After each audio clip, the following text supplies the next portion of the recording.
Hi guys, welcome to week 13. This week we are going to continue to assess, in some respects, the post-war period.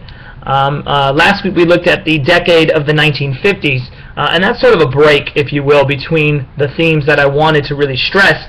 But it's important to understand the decade of the 1950s. This week we're going to dive into the Cold War. Now the Cold War lasted from about 1945 until approximately 1991 when the Soviet Union finally collapsed. And so it's an extremely long, drawn-out process, and there are a number of events that unfold as a result of the Cold War, both diplomatically and militaristically. Indeed, the Korean War from 1950 to 1953 and the Vietnam War, which ended for the United States in 1973 but finally ended for Vietnam in 1975, these are also products of the Cold War. The reason why we call it a Cold War is because the Soviet Union and the United States never actually went to war with each other, albeit we came very close in the early 1960s with the Cuban Missile Crisis under Kennedy's administration, which we will talk about this week. But because this is such a drawn-out, long process, I'm not going to take you from 1945 all the way up to 1991. What I'm going to do is I'm going to take you from 1945 up to 1975, which is in fact for the next couple of lectures, that's what you're going to see us do for the Vietnam War from 1945 to 75 and from the Civil Rights Movement from 45 to 75.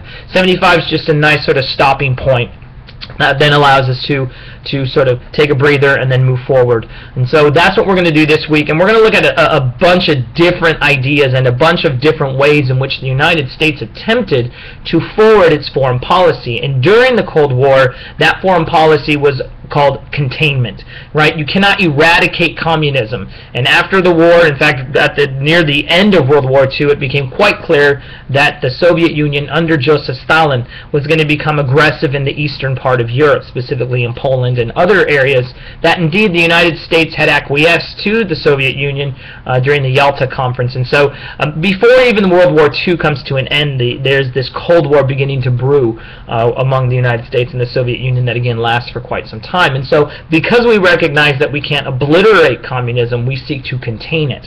And so wherever we see containment, so we will have to go and try and fight it. And we're going to talk more about that in this week's lecture. So please read through the lecture.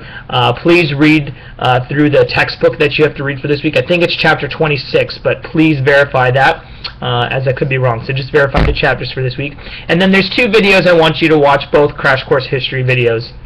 And then, of course, there's some questions that I would like for you to address this week in your discussion board. So, an incredibly important period of U.S. history and world history, a time when two superpowers almost collided. That they didn't collide is not inconsequential, right? Just because we didn't actually go to blows, that doesn't mean that what we didn't do isn't important. And so we need to assess these things and go through them. So for those of you who are really into foreign policy, here you go.